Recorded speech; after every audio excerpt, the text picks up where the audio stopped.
రాఘవేంద్రరావు గారి రిటైర్ ఫంక్షన్లో ముఖ్యంగా తెలంగాణ రాష్ట్రంలో ఉన్నటువంటి ఉద్యోగ ఉపాధ్యాయ కార్మిక సంఘాల హక్కుల గురించి నిరంతరం పోరాడినటువంటి ఒక ఉద్యమ నాయకుని ఈరోజు రిటైర్ ఫంక్షన్కు మీరందరూ రావటము అందరికీ నేను శుభాభివందనలు తెలియజేస్తూ, నాయకులంటేనే ఉద్యోగ ఉపాధ్యాయ కార్మిక సమస్యలపైన ఉద్యమించాలి, నిలదీయాలి, హక్కులను సాధించుకోవాల్సిన అవసరం ఉన్నది.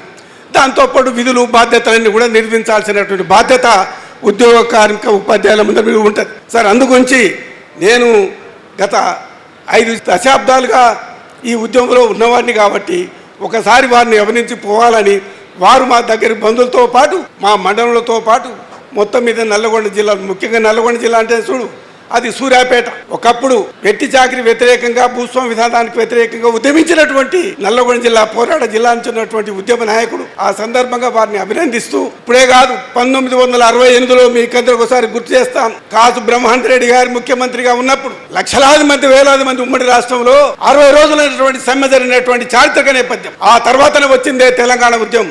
ఆ తెలంగాణ ఉద్యమంలో కూడా పెద్ద ఎత్తున కార్యక్రమంలో పాల్గొన్న వల్ల ఉన్నటువంటి వారు మొదటి దశలో రెండవ దశలో అన్నింటిలో కూడా. కాబట్టి మనం అందరం కూడా ఇప్పుడు గుర్తించుకోవాల్సిన అవసరం ఉందండి.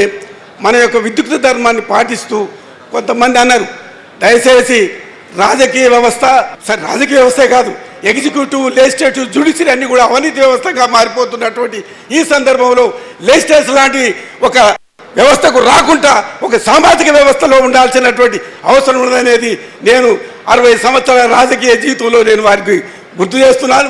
ఆ విధంగా మీరందరూ కూడా ఆ పద్ధతిలో మన హక్కులను పోకుండా అది ఏ ప్రభుత్వమైనా సరే ముందుకు పోవాల్సినటువంటి అవసరం ఉందని గుర్తు చేస్తూ రాఘవేంద్ర రిటైర్ సందర్భంగా ప్రత్యేకసారి అభినందనలు చేస్తూ